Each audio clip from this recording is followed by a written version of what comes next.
The Diamond Leaf restaurant glimmered with golden lights and soft piano music, a sanctuary for the city's wealthiest. But one sound shattered its perfection: the sharp, desperate cries of a baby. Diners frowned, whispering under their breath.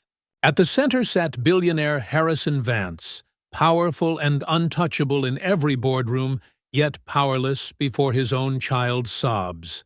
His face turned red with helpless frustration. Just as tension reached its peak, a surprising figure stepped forward. Not a nanny, not a professional, but the 10-year-old black daughter of a waitress. With innocent confidence, she reached out for the billionaire's baby.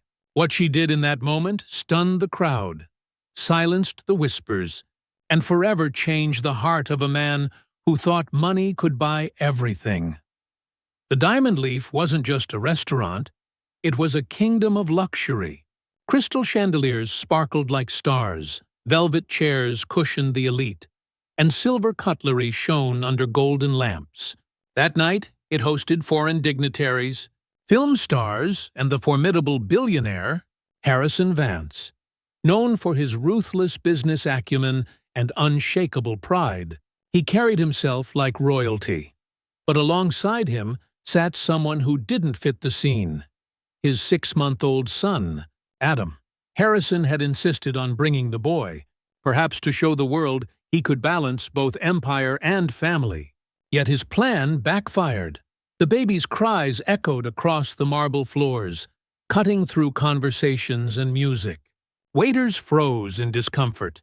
Guests exchanged annoyed looks, and Harrison struggled in embarrassment. His expensive watch glittered as he awkwardly rocked Adam, but nothing worked. The man who bent global markets to his will couldn't soothe his own child.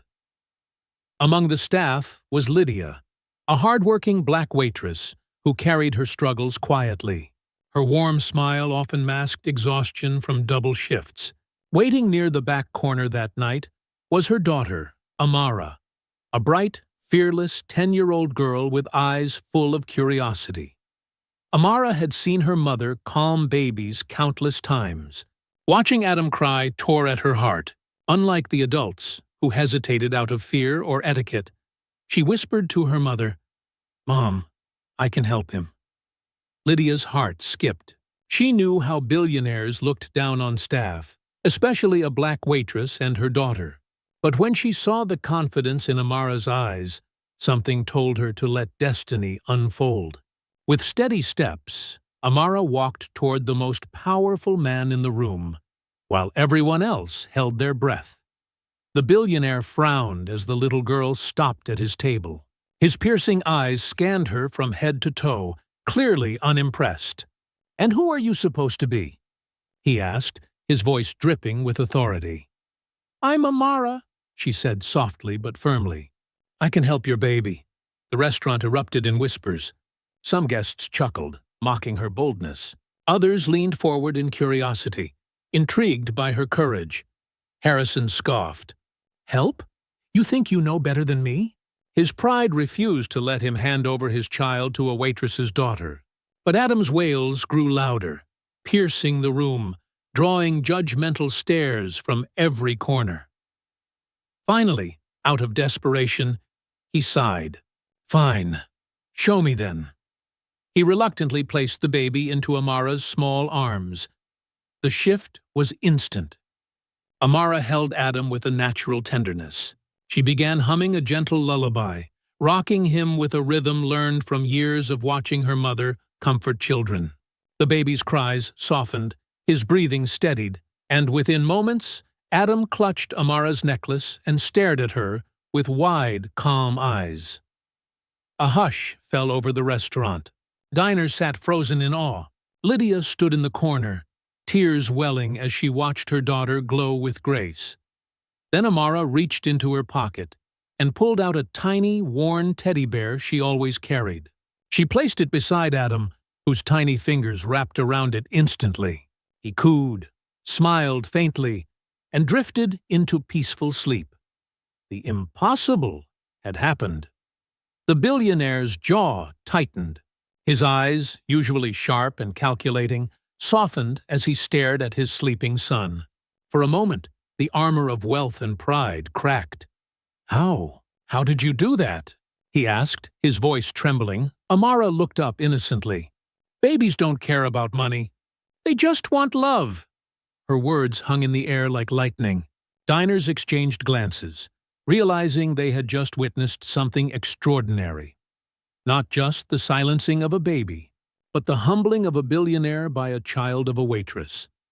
The applause came first as a ripple, then as a wave. Diners clapped softly, some with tears in their eyes.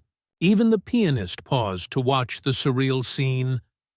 Harrison Vance, the man feared in boardrooms across the world, stood speechless. His empire had been built on power and control, yet here he was, taught the most basic truth by a 10-year-old black girl. He looked down at Adam, who still clutched the little teddy bear, then at Amara, standing tall despite her small frame. For the first time in years, his voice broke. I didn't know. I didn't know how to love him like that." The crowd waited for him to dismiss her, to hide behind pride.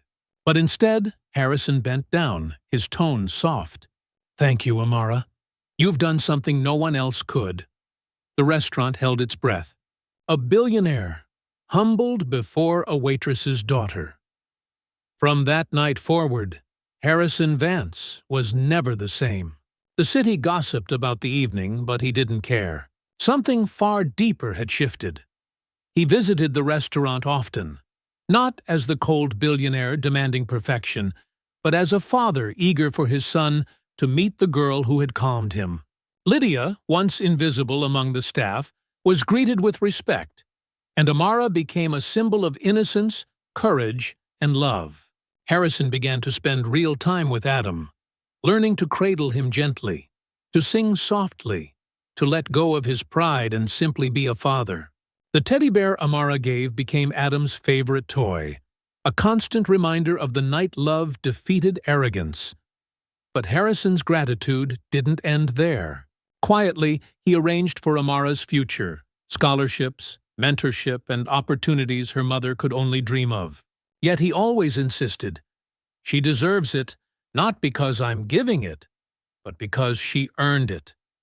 For Lydia and Amara, life remained humble, but with newfound dignity. Their story spread as a beacon of hope.